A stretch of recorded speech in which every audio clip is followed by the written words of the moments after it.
Beaucoup ici, et notamment Nicolas Sarkozy ou Jean-François Copé, estiment que cela impose de revoir la manière de s'adresser aux Français, qu'il faut affirmer ses intentions sans filtre, notamment sur les frontières, la cohésion, l'immigration. Est-ce que c'est votre cas ? Il faut toujours dire la vérité aux Français. Il ne faut pas changer d'attitude parce qu'il y a eu une élection aux États-Unis. Monsieur Trump a été élu par les Américains, c'est le choix du peuple américain. C'est donc le président qui va défendre les intérêts des États-Unis. Et le débat que nous avons, c'est pour choisir le président qui va défendre les intérêts de la France, justement face aux États-Unis. Parce que si nous sommes alliés, il se trouve que nous avons beaucoup de contentieux avec les États-Unis. Et beaucoup de ces contentieux ne datent pas de Monsieur Trump. Ce n'est pas M. Trump qui a semé le chaos au Proche-Orient en envahissant l'Irak. Ce n'est pas M. Trump qui voulait installer des missiles antimissiles à la frontière de la Russie. Ce n'est pas M. Trump qui fait que les magistrats américains se mêlent de la vie des entreprises européennes.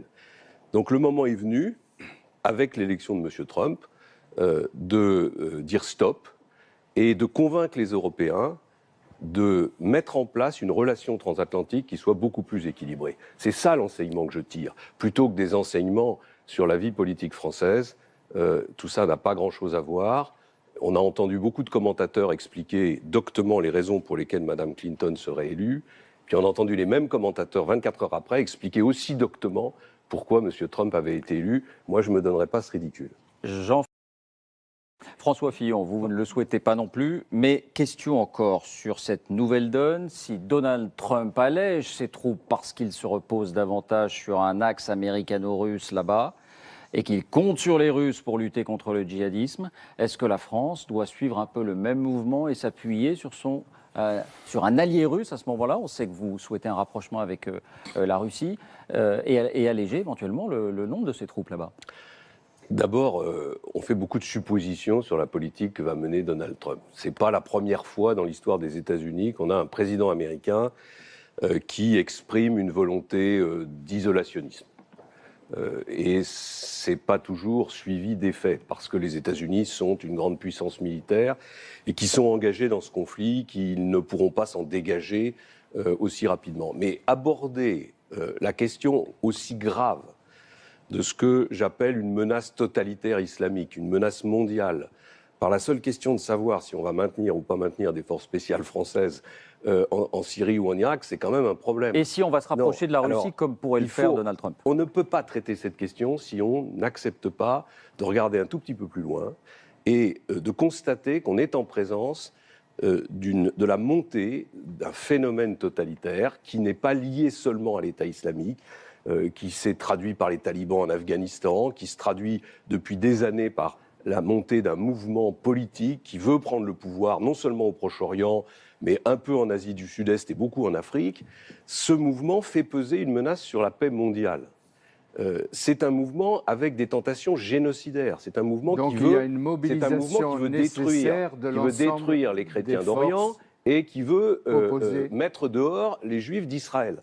Donc il faut bien qu'on ait une coalition à la hauteur pour traiter cette question. Et on voit bien que depuis 5 ans, cette coalition, même si elle a obtenu des résultats, est très très loin d'avoir réglé la question du totalitarisme islamique. Donc il faut une coalition avec les Russes, bien sûr.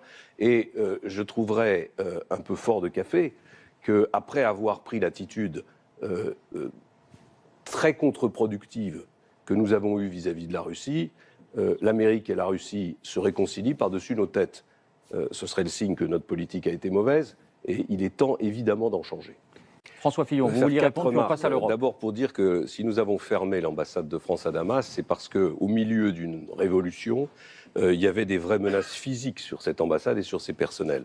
Mais ça fait plus de 2 ans que je demande la réouverture au moins d'un poste diplomatique à Damas pour que nous ayons un canal de discussion avec le régime syrien. La deuxième remarque que je veux faire, c'est que si Bachar el-Assad est toujours là, c'est parce qu'il a un soutien populaire. Je sais que ça déplaît ici en France quand on dit cela, de ce qui reste de son peuple. C'est-à-dire les alaouites, les chiites, et les chrétiens, pour une large part, les chrétiens d'Orient. Et on devrait tous se poser la question de savoir pourquoi les chrétiens d'Orient défendent quelqu'un qui est évidemment un dictateur, qui a énormément de sang sur les mains.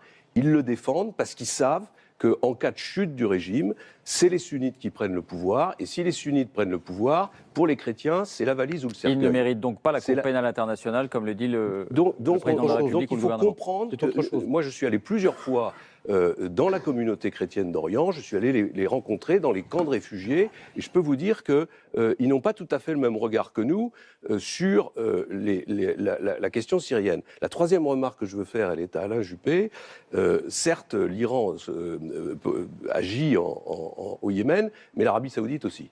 Et pour l'instant, ce qui mène la guerre au Yémen, c'est l'Arabie Saoudite. Donc on voit bien vos différences. Non, mais ce n'est pas des différences. Je veux juste ajouter à ce qu'a dit Alain Juppé que l'Iran est certes un pays dangereux, comme tous les pays de cette région, avec lequel il faut cependant parler, mais l'Arabie Saoudite ne l'est pas moins. Et à mon sens, l'Arabie Saoudite joue aujourd'hui un rôle plus important dans la propagation des idées intégristes dans les communautés musulmanes que l'Iran.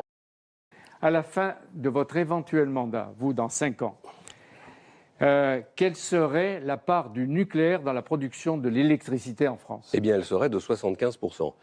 Il y a un réchauffement climatique qui est indiscutable. Et la responsabilité de l'homme dans ce domaine est de plus en plus démontrée. Donc il doit y avoir une mobilisation générale pour lutter contre ce qui est la cause principale de ce réchauffement climatique, c'est-à-dire les gaz à effet de serre. Pour ce qui est de la politique française, réduire les gaz à effet de serre aujourd'hui, et ça sera ma priorité, c'est fermer progressivement toutes les centrales qui travaillent avec du pétrole, du charbon, du gaz, c'est-à-dire des énergies fossiles, et les remplacer par des énergies renouvelables. Mais évidemment en maintenant la part du nucléaire, d'abord parce que le nucléaire n'émet pas de gaz à effet de serre, et deuxièmement parce que le nucléaire est un avantage compétitif pour l'économie française. Il faut donc moderniser le nucléaire, il ne faut surtout pas arrêter des centrales. C'est un gâchis incroyable que d'arrêter des centrales qui ont été payées par les Français et qui peuvent continuer à fonctionner. Fessenheim, on ne ferme pas. On ne ferme pas Fessenheim. Vous dites à 5 mois de la présidentielle, on ne ferme pas Fessenheim. On ne ferme aucune centrale tant que l'autorité de sûreté nucléaire ne demande pas la fermeture de ces centrales. Il n'y a aucune raison de le faire. Et en revanche, on développe les énergies renouvelables en remplacement des énergies fossiles. Ça ne vaut pas d'ailleurs que pour l'électricité, ça vaut pour les véhicules, ça vaut pour beaucoup d'autres aspects de la consommation d'énergie dans notre pays. Et on essaie de faire, grâce en particulier aux réseaux intelligents, à l'informatique, aux bâtiments, qui sont des bâtiments à basse consommation, on essaye de faire une industrie française liée à la baisse de la consommation énergétique et la protection de l'environnement. On arrive au terme de votre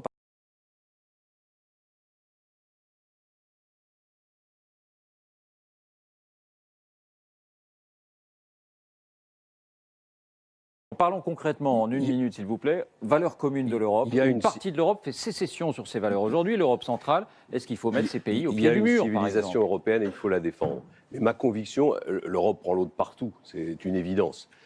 Ma conviction, c'est qu'il ne faut pas de nouveaux traités, ou en tout cas qu'on ne pourra pas avoir un nouveau traité qui soit satisfaisant. Négocier un traité à 27 aujourd'hui, c'est négocier un traité qui aura forcément, parce que ce sera un compromis, des inconvénients pour le peuple français, comme il aura des inconvénients pour le peuple polonais.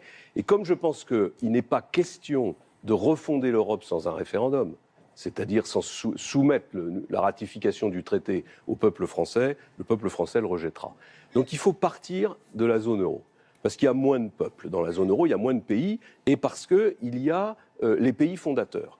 Il faut mettre au sommet de cette zone euro un vrai gouvernement. Et ce vrai gouvernement, il doit être totalement démocratique et lié aux nations. Ça doit être les chefs d'État et de gouvernement, tout simplement, qui se réunissent tous les mois, qui se dotent d'un secrétariat de façon à être autonome par rapport à la Commission et qui se fixe un agenda d'harmonisation fiscale. 5 ans pour la fiscalité des entreprises, 10 ans pour la fiscalité des ménages. C'est à partir de là qu'on peut faire renaître l'espoir, reconstruire un projet européen et à côté mettre en œuvre des coopérations renforcées sur la défense, sur les frontières, sur le numérique. J'ai entendu tout à l'heure dire que et vous vous engagez, si vous êtes élu, à ne pas nommer des seconds couteaux à Bruxelles comme vous l'avez fait tous jusqu'ici. Le Brexit changeait quelque chose à la politique de défense. Le Brexit ne change rien du tout, parce que la politique de défense n'a jamais été dans l'Union européenne. L'échec de l'école n'est pas lié au collège, qui d'ailleurs ne s'appelait pas unique à l'origine, mais pour tous. L'échec de l'école, il est lié à l'échec de l'apprentissage des fondamentaux. Ce n'est pas la faute des enseignants, c'est la faute d'une caste de pédagogues prétentieux qui ont imposé des programmes jargonnants et qui ont pris en otage nos enfants au nom d'une idéologie égalitariste. La première chose que je ferai si je suis président de la République, c'est de mettre fin aux fonctions de ceux qui ont la responsabilité de ces programmes. Il faut qu'à l'école primaire, 75% du temps soit consacré à l'apprentissage des fondamentaux, en laissant aux enseignants une liberté pédagogique pour appliquer les méthodes qui fonctionnent le mieux. Et il faut d'ailleurs, au passage, que cette école primaire soit aussi l'école de l'apprentissage du respect, de l'autorité et de la discipline. Ensuite, il faut que les enfants qui ne maîtrisent pas les fondamentaux n'aillent pas au collège tant qu'ils ne les maîtrisent pas. Il y a une obligation de résultat de l'État à transmettre les fondamentaux à tous les enfants, quelle que soit au fond leur rapidité et la filière qu'ils empruntent. Et la deuxième chose que je veux dire, c'est qu'à l'université, moi je propose une sélection à travers un baccalauréat rénové. Au lieu de sélectionner, comme on le fait aujourd'hui, les étudiants avec des logiciels et des ordinateurs en les tirant au sort, eh bien moi je propose que dans les universités, vous avez évoqué la psychologie, la sociologie, ou des universités où il y a beaucoup de candidats, on sélectionne les étudiants sur la base du résultat au baccalauréat. Un baccalauréat rénové, avec moins d'épreuves, et en prévenant les étudiants que naturellement, ils doivent choisir les matières qui correspondent aux études universitaires qu'ils vont faire. Et je termine en disant une dernière chose, il y a un scandale en ce moment, la France est la risée du monde entier, parce que le gouvernement français est en train d'empêcher, d'une certaine manière, la sélection à l'entrée des masters. On va être le seul grand pays au monde où on est en train de créer un droit au master, ce qui montre à quel point il y a dans notre pays une vision de ces questions éducatives qui est empreinte d'idéologie et qui doit être combattue. François Fillon, sur cette question, il faut mettre sous condition les minima sociaux? Le rapport du Secours catholique montre d'abord une chose, c'est que la pauvreté s'accroît dans notre pays et elle s'accroît d'abord à cause du chômage. Et donc la clé de tout, c'est le redressement économique de la France. La clé de tout, c'est le plein emploi. Et tous les discours qui consistent à essayer de boucher les trous, mettre des rustines, chercher des solutions de secours à la montée de la pauvreté n'aboutiront à rien du tout. Et c'est la raison pour laquelle je propose un projet qui est un projet radical de modification, de changement de notre système économique et social. Ensuite, je veux créer, je crois avoir été le premier à le dire il y a très longtemps, une allocation sociale unique qui, contrairement à ce que proposent d'autres candidats, ne doit pas inclure les minima sociaux pour les personnes âgées et pour les handicapés, parce que les handicapés et les personnes âgées ne sont pas en situation d'assistance, c'est un devoir que nous avons de leur apporter cette aide. Et cette allocation sociale unique, moi je ne veux pas du tout qu'elle soit gérée par l'État, je veux qu'elle soit gérée au niveau des départements, le plus proche possible du territoire, et je veux que ce soit une allocation totalement personnalisée, qui tienne compte de la situation de famille, qui tiennent compte éventuellement des revenus qui rentrent dans la famille, qui évitent les effets de seuil. Vous savez qu'aujourd'hui, il y a des familles qui, dès qu'elles prennent quelques heures de travail, vont perdre l'avantage des minima sociaux, et donc du coup, elles ne prennent pas ces heures de travail.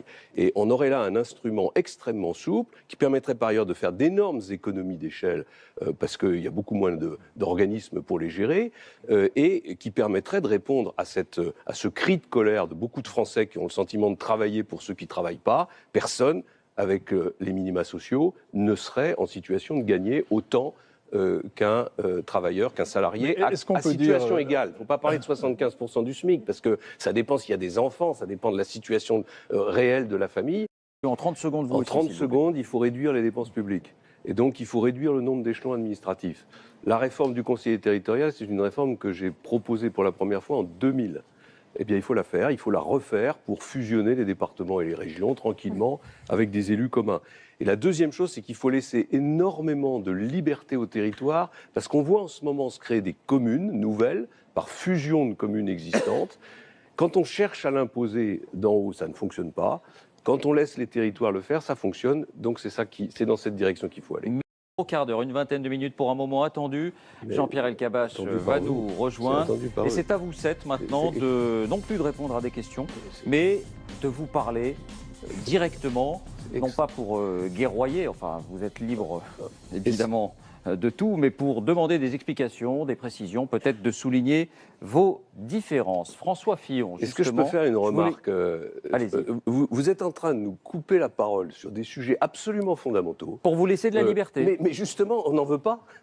Ah bon On n'est pas des commentateurs, on n'est pas là pour s'interpeller les uns entre les autres. Bah, on est il y là a eu des pour parler aux discussions avant Français. cette émission et on c'est est- la position non, que mais vous avez c'est- prise. C'est tout le problème de la conception que vous avez de plus en plus de ces débats. C'est une conception qui est une conception en termes de spectacle, pas en termes de Écoutez, fond. je ne sais pas s'il y a Moi, eu je vous le beaucoup de dis, spectacles ce soir. Je vous dis simplement, On a été pas au fond assez, des choses. mais je vous dis simplement que les Français, ils veulent savoir ce que le futur président de la République va faire en matière de santé, sur les questions qu'on vient de balayer en 30 secondes. Alors, permettez-moi, si vous voulez, moi je vais commencer en disant que je voudrais qu'on réforme profondément la politique de santé de notre pays. Peut-être que mes amis pourront intervenir sur ce sujet. Alors, Je si vous voudrais une revenez politique sur de les santé, positions prises je pour voudrais une l'organisation politique de ce santé, débat, je voudrais une politique de santé qui soit basée sur les médecins généralistes. Je voudrais une politique de santé qui soit désétatisée par rapport à ce qu'on a fait depuis D'accord. des années. Je voudrais une politique de santé qui donne beaucoup plus d'autonomie François aux Fillon, établissements. laissez-moi vous Mais- poser une mais- question oui. et vous comprendrez quel était le sens de la démarche qui a été acceptée par tous. Ah, Alain Juppé, ici, dit votre programme, qui est réputé être le plus en rupture avec ce qui se passe aujourd'hui, le plus radical, ce mot n'a rien de désobligeant. Ce programme, il dit, il a des côtés. L'analyse François d'Alain Fillon. Juppé, c'est la raison pour laquelle je suis candidat. Parce que on pose le problème à l'envers. La question qui est posée, c'est est-ce qu'on peut continuer à dépenser autant d'argent et aller emprunter tous les jours sur les marchés à 5 ans ou à 10 ans pour payer les salaires des personnels des fonctions publiques. Ça, c'est la ma question réponse qui est doit non. être posée. La réponse Et est donc, si on veut répondre à cette question, il faut réduire le nombre d'emplois publics. Pourquoi j'ai parlé de 500 000 emplois publics ? Parce que je propose, et c'est bien le sujet que personne ne veut aborder, je propose une augmentation du temps de travail de l'ensemble des fonctionnaires. Et le passage de 35 à 39 heures pour les 5,5 millions d'emplois publics, ça représente la possibilité de réduire de 500 000 les emplois publics, les fonctionnaires et les contractuels. J'ajoute que cette question du passage à 39 heures, elle est pour moi fondamentale. La plupart de mes concurrents disent il faut en finir avec les 35 heures et reconnaissent que les 35 heures ont causé des dégâts considérables, non seulement à la compétitivité de la France, mais surtout mais aussi à la dépense publique et parfois au fonctionnement même des services publics, je pense à l'hôpital. Eh bien, si on veut en finir avec les 35 heures, il faut revenir aux 39 heures. Et si on veut revenir aux 39 heures, il faut revenir aux 39 heures aussi dans les fonctions publiques. Parce qu'une société dans laquelle il y aurait d'un côté des emplois publics qui travailleraient 32 heures dans certaines collectivités locales, 35 heures dans beaucoup d'autres, et puis des personnels, des salariés qui travailleraient 39 heures, ça ne marche pas. Et donc la clé de la réduction du nombre de fonctionnaires et d'emplois publics, c'est le passage à 39 heures. Et c'est la raison pour laquelle c'est possible. Dans la vie politique, il y a quelque chose qui est très important, dans la vie démocratique, c'est le contrat démocratique. Et en 2007, nous avons passé, avec les Français, sous l'autorité de Nicolas Sarkozy, un contrat démocratique, auquel d'ailleurs Jean-François Copé, comme tous les autres, ou presque tous les autres, ont adhéré. Ce contrat démocratique était un contrat démocratique qui allait vers des changements, mais des changements que je juge aujourd'hui pas suffisants pour assurer le redressement de notre pays. Nous avons exécuté ce contrat démocratique. C'est faux de dire que les engagements n'ont pas été tenus. Nous n'avions jamais proposé de supprimer les 35 heures. Nous n'avions jamais proposé une réforme radicale de la fiscalité du capital. Nous avions proposé aux Français des changements. Nicolas Sarkozy avait proposé des changements. Je l'ai soutenu. J'ai mis en œuvre ces changements. Je tire la conséquence de ce quinquennat et de ce qui vient de se passer avec François Hollande, qu'il faut aller plus loin. Et donc, je propose d'aller plus loin. Quant aux 50 000 policiers, chacun comprend bien que dans un objectif de réduction de 500 000 emplois, on peut recréer des emplois de policiers à la marge pour répondre à des besoins particuliers, mais promettre 50 000 créations de policiers, je pense que ça n'est pas réaliste.